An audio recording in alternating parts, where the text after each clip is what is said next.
Then students, now we will discuss about some revision part of SA1. So students, जैसे कि आपको पता है कि अब हमारी SA1 की जो एग्जाम है वो आने वाली है. उसकी डेट भी आपको मिल गई है. Date plus time table plus syllabus, everything you got. So अब हम यहाँ पे बात करेंगे कुछ रिवीजन के पार्ट में. रिवीजन यहाँ पे हम डिस्कस करेंगे कि हमारा जो SA1 का जो एग्जाम है वहां पे जो क्वेश्चन है वो कैसे आने वाले हैं, किस फॉर्म में आने वाले हैं. क्लियर. सो असाइनमेंट ऑलरेडी आपको मिल गया है. So students, just keep learning with the assignment. Clear. Just keep learning with the assignment. Assignment आप ध्यान से पढ़ो. जो भी क्वेश्चन असाइनमेंट में दिए हुए हैं वो सारे क्वेश्चन आपको प्रॉपर तरीके से सॉल्व करने हैं. Clear. The maximum portion of the paper will be from the assignment. Clear? Now, so see, in assignment, so students, in assignment, the first question is tick the correct option. Clear? So here we will solve few questions.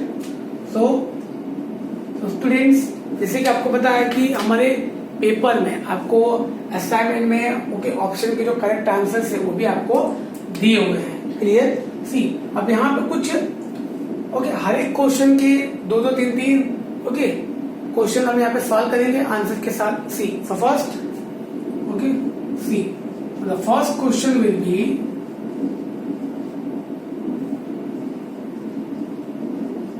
Clear. So the simple answer 1 kilogram equal to dash gram. तो इसका answer तो आपको पता है students. इसका answer क्या आएगा? The answer will B 1000 gram. Clear. I hope ये आपको समझ में आ रहा है ना. Okay, very good. चलो, नाउ द सेकंड क्वेश्चन. 429 पैसे इक्वल टू डैश रुपीस. तो स्टूडेंट, इसका आंसर भी आपको पता है. कैसे? सी, सो आपको पता है कि 1 रुपीज इक्वल टू 100 पैसे. सो व्हाट अबाउट 429 पैसे? सो 429 पैसे इक्वल टू व्हाट? तो स्टूडेंट्स, अगर कभी भी ऐसा कोई क्वेश्चन आपको दिया है तो आपको क्या करना है, जो भी पैसे आपको दिए हैं अगर फ्रॉम पैसे टू रुपीज अगर कन्वर्ट हमें करना है तो आपको क्या करना पड़ेगा, जो भी पैसे आपको दिए उसको 100 से आपको डिवाइड करना है. क्या करना है? आपको वो नंबर को 100 से डिवाइड करना है. क्लियर. तो जब स्टूडेंट्स हम 429 को 100 से डिवाइड करेंगे तो ध्यान से देखो यहाँ पे कितने जीरो अवेलेबल है, 1 2. तो हमें क्या करना है, from this side skip 2 digit, 1 2 and here we will place point. So the answer will be 4.29 rupees. Clear? समझ में आ गया ना स्टूडेंट्स आपको? ओके, चल. Now third question. So in third question students, again one more same question is given. Okay, so ये आप solve कर सकते हो. Clear. See, one more. Rupees 1/4 equal to dash पैसे. तो स्टूडेंट्स, यहाँ पे क्वेश्चन क्या है, रुपीज 1/4. अगर स्टूडेंट्स हमारे पास 1/4 रुपीज है तो अगर हम इसको पैसे में काउंटिंग करें तो ये कितना होगा? तो स्टूडेंट्स, जैसे कि आपको पता है कि 1 रुपीज इक्वल टू 100 पैसे. क्लियर.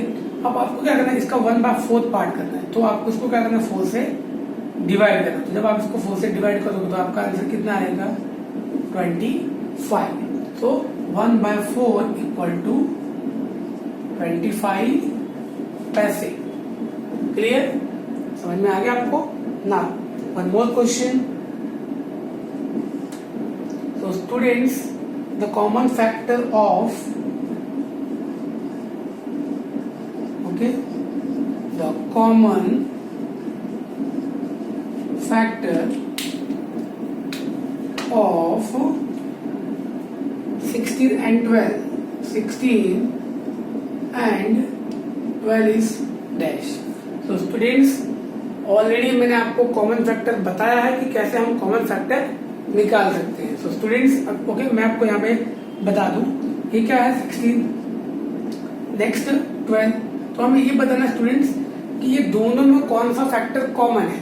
तो सबसे पहले हम ये बताएंगे कि ये कौन कौन से टेबल में आते हैं। तो ये 1 ओके 1 के टेबल में आएगा, 2 में आएगा, 3 में, सो 3 3 9, 3 5 12, 3 5 15, नो, 4 में यस, नाउ सो 12 जो नंबर है वो कौन सा टेबल में अवेलेबल हो सकता है, 1 में हो सकता है, 2 में भी हो सकता है, 3 के टेबल में भी हो सकता है, बिकॉज 3 4 12 और 4 3 भी अवेलेबल हो सकता है। तो स्टूडेंट्स इसका जो कॉमन फैक्टर है वो क्या आएगा, 1 we can write, 2 we can write and 4 we can write. तो स्टूडेंट्स आपको देखना ये है कि आपको ऑप्शन में क्या दिया हुआ है, क्लियर। तो हमने यहाँ पे क्या लिखा 4, तो आपको क्या करना है, आपको फर्स्ट ऑफ ऑल चेक करना है कि ओके ऑप्शन में आपको क्या दिया हुआ है। चलो now one more question, 4 0 8 5 divided by 90, so the answer will be, so students इसका आंसर भी ओके मैं डायरेक्ट लिख देता हूं यहाँ पे, बट आपको एक बार कंफर्मेशन इसका करना है, क्लियर। बिकॉज आपको करना है क्या स्टूडेंट्स, 4085 को आपको 19 से डिवाइड करना है। तो इसका जो भी आंसर आएगा आपको ऑप्शन में देखना है कि कौन सा ऑप्शन आपको एग्जाम में दिया हुआ है, क्लियर। चल so students here tick the correct option we have solve, clear. हमने टिक द करेक्ट ऑप्शन हमने यहाँ पे सॉल्व कर दिया है। अब इसके बाद again we will go back to the second question. तो सेकेंड क्वेश्चन क्या है हमारा, तो स्टूडेंट सेकेंड क्वेश्चन है fill in the blank, clear. चलो so students now the second question fill in the blank. so first okay exam में आपको कैसे दिया जा सकता है, सी सो मैं यहाँ लिख रहा हूं okay 7 lakh and 50. So now students see here the answer I am not going to write, clear. So here the answer I am not going to write, but मैं आपको बता दूं एग्जाम में कैसे पूछा जा सकता है। So 7 lakh and 50 can be written in a numbers में हम इसको कैसे लिख सकते हैं, वर्ड्स में तो यहाँ लिखा हुआ है बट आपको किसमें लिखना है, नंबर्स में, क्लियर। तो मैंने आपको सिखाया था स्टार्टिंग में कैसे लिखते हैं। सो चलो एक और बता दूं मैं आपको, सबसे पहले आपको ये देखना लैख में कितने डिजिट होते हैं। So will start from this side, simple method, ones, tens, 100, 1000, 10,000, lakh. So total the digit will be 6। अब यहाँ क्या दिया 7 लाख, तो स्टूडेंट्स ये डिजिट को हम यहाँ से स्किप करेंगे और यहाँ क्या लिखेंगे 7। एंड लास्ट में देखो यहाँ क्या है 50। सो स्टूडेंट 50 है तो इसको कट करके हम यहाँ क्या लिखेंगे 5, क्लियर हो गया 7 लाख एंड 50 ना। सो अब मैं आंसर नहीं लिखूंगा, क्लियर ना। Second question okay see. So student ऐसे बहुत सारे क्वेश्चन हैं, okay see one more question, a line segment has dash and point. So the answer will be a line segment has 2 end point, clear students, because first point, second point and this is a line. So line segment has 2 end point, clear. Now third question. So students third question, 99.9 multiplied by 0, the answer will be dash. So students अब थोड़ा सा याद करो, मैंने आपको ये बताया था if any number can be multiplied with 0 the answer will be 0, clear. Now number 4. So the number 4 will be division of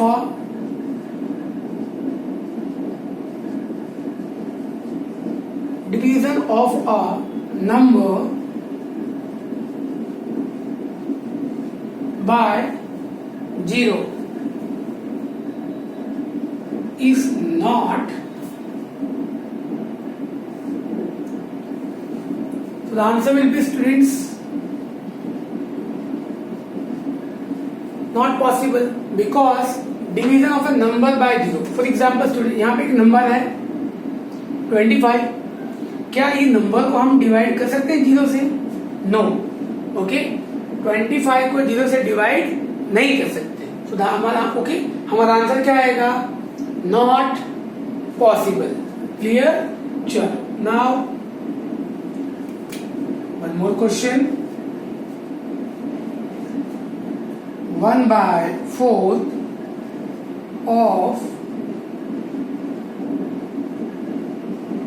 of a straight angle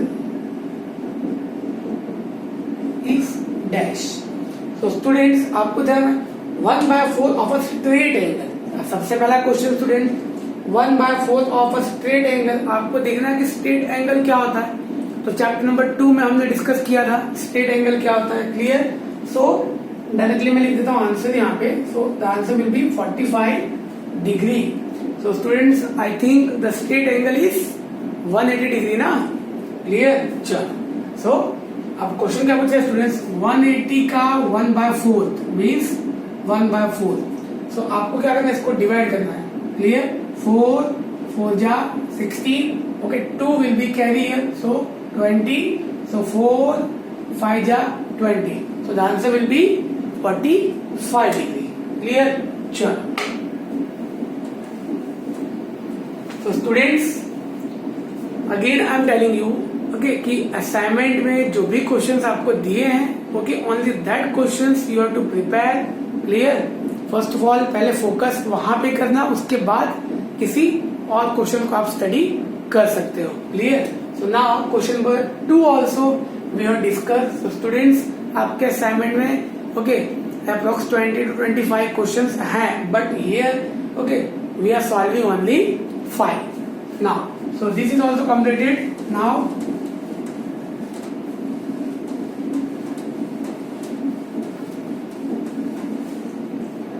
so students, after filling the blank, what is there? Question number 3. So question number 3 is define. So students, ये okay define आपको okay आपके assignment में approx 4 to 5 defines available है. That only you have to prepare. Clear? So students, define मैं यहाँ पे नहीं करवा रहा हूँ. ओके, सो डिफाइंड जो भी आपको ओके असाइनमेंट में दी हुई है that only you have to prepare. Clear? Now so question number 4 we can move to question number 4. So okay, question number 4. चल, now the question number 4 is do as directed. Do as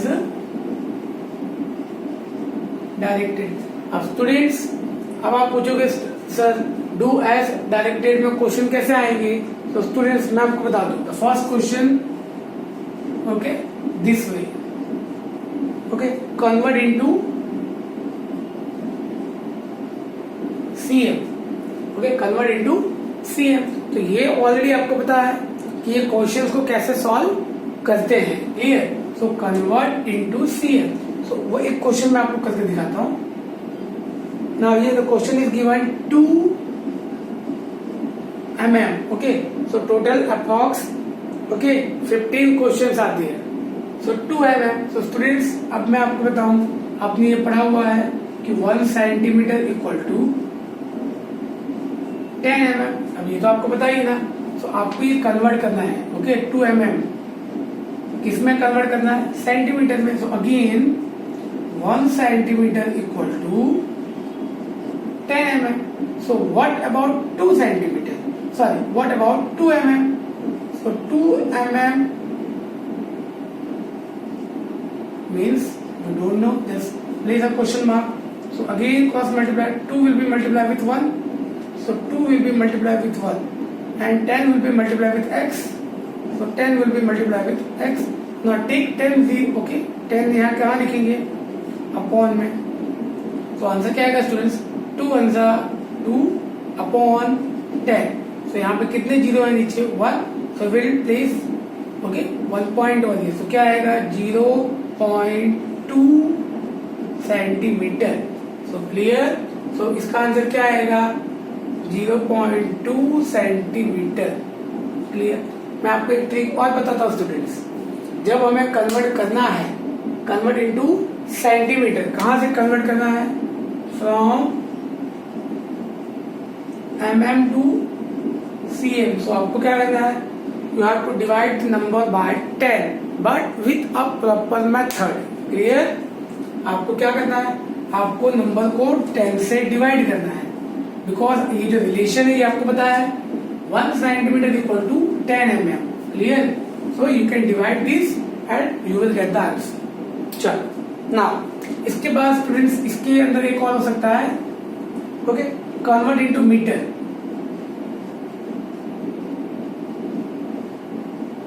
convert into metre. Clear. Now so students यहाँ पे question आपको दिया होगा, for example 600 centimetre. So students ये 600 centimetre को आपको metre में कन्वर्ट करना है। क्लियर। सो आपको आ जाएगा समझ में। चल ओके, ये क्वेश्चन मैं आपको करके नहीं दिखा रहा हूँ, already we have discuss. Clear. Now the second question will be of for example 500 centimetre. सो आपको क्या करना है, just you have to convert into metre. तो अभी जो मैंने आपको एक रिलेशन बताया था पीछे, तो यहाँ पे भी एक रिलेशन अवेलेबल है। क्लियर। कौन सा रिलेशन, सेंटीमीटर और मीटर के अंदर। क्लियर। तो स्टूडेंट्स ओके, ऐसे क्वेश्चन आपको एग्जाम में पूछ सकते हैं। क्लियर। चलो so here also we have completed. Now we will move to question number 5।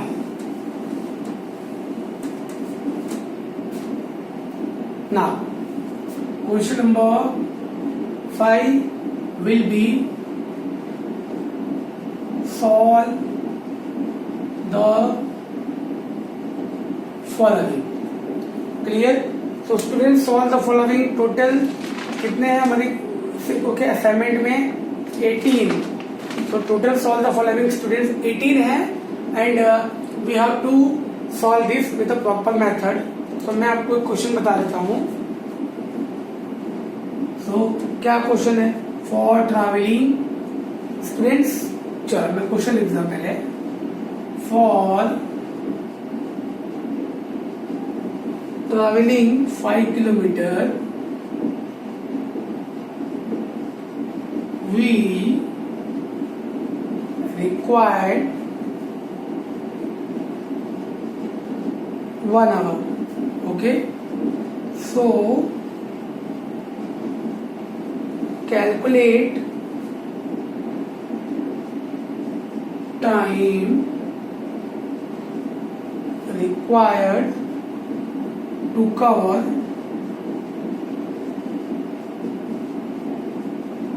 10 kilometre. तो स्टूडेंट्स ऐसे क्वेश्चंस भी मैंने आपको करवाए थे। First, for travelling 5 kilometre we required 1 hour। So 5 kilometre 1 hour। Now the second condition is time। हमें calculate time means this one, so this we don't know, and the kilometer is given कितना 10। So students, okay, simple logic you can apply, okay, or you can just cross multiply 5 kilometer 1 hour, 10 kilometer, okay, yeah, very good, the answer will be 2 hour। Clear। चलो now again, so this way you can solve this question, okay, and इसमें और भी question कैसे हो सकते हैं students, for example draw a factor tree. Second question, draw a factor tree, okay, of 18। Clear student, कैसे 18 can be divided with 9 2s are 18, so 9 can be divided with 3 3s are 9, and 2 can be divided with 2 1s are 2। Clear। or here we can apply 3 1s are 3, 3 1s are 3। चलो clear। so this way you can okay draw a factor tree। Clear। now so the next one,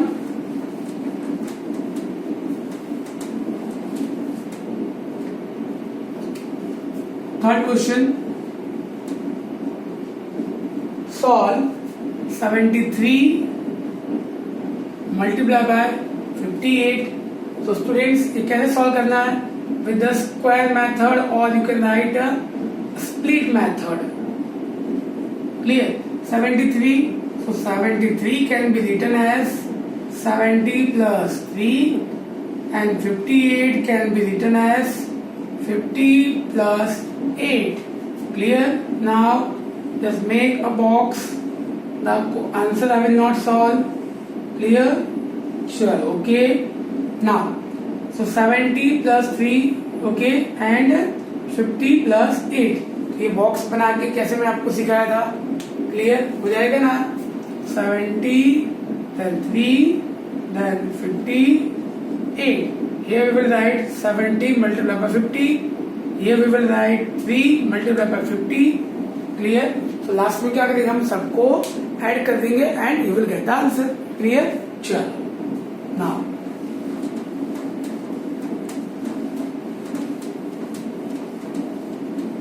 so now question 5 is also completed.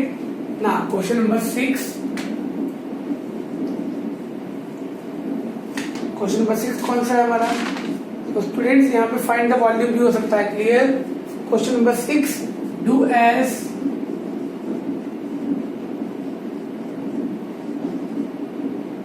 directed. So first question, find out the common multiple of 4, 5 and 6.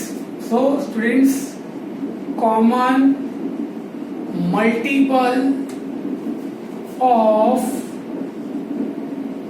4, 5 and 6. So students, मैंने आपको बताया था first 4 then 5 then 6. So 4, 8, 12, 16 means we have to read the table of 4 then 5, 10, 15, 20. तो इसको और आगे बढ़ाएंगे तो क्या आएगा 20 ना 6, 12, 18, 24 then 30. तो स्टूडेंट्स हमें इसको आगे कंटिन्यू करना है, कब तक, जब तक हमें कोई कॉमन मल्टीपल ना मिले। तो यहाँ क्या आएगा, अब यहाँ पे आ जाएगा 25, यहाँ पे आएगा फिर 30 और यहाँ पे क्या आएगा 24, 28 and 32. Then here, okay, 35 and 40 and here you have to write 35, 40 and 45. But students still अगर आपको फिर भी यहाँ पे कॉमन मल्टीपल अवेलेबल नहीं है तो आप क्या लिखेंगे, you have to write okay not find, okay not find any, not और not having any common multiple. चलो clear? So this way you can solve. तो स्टूडेंट्स हमने यहाँ पे ओके हमारा जो फर्स्ट ओके अब टू क्वेश्चन नंबर 6 जो भी पेपर पैटर्न है हमारा हमने इसको डिस्कस कर लिया है। नाउ अगेन क्वेश्चन नंबर 2 एक और डिस्कस करते हैं। 365 multiply by 165, so you can solve this. Now one more question, 378 multiply by 437। Clear? तो ये कैसे सॉल्व करना है स्टूडेंट्स, ये तो आपको आइडिया है। Clear? And one more question, okay common factor भी अवेलेबल है। 4 क्वेश्चन,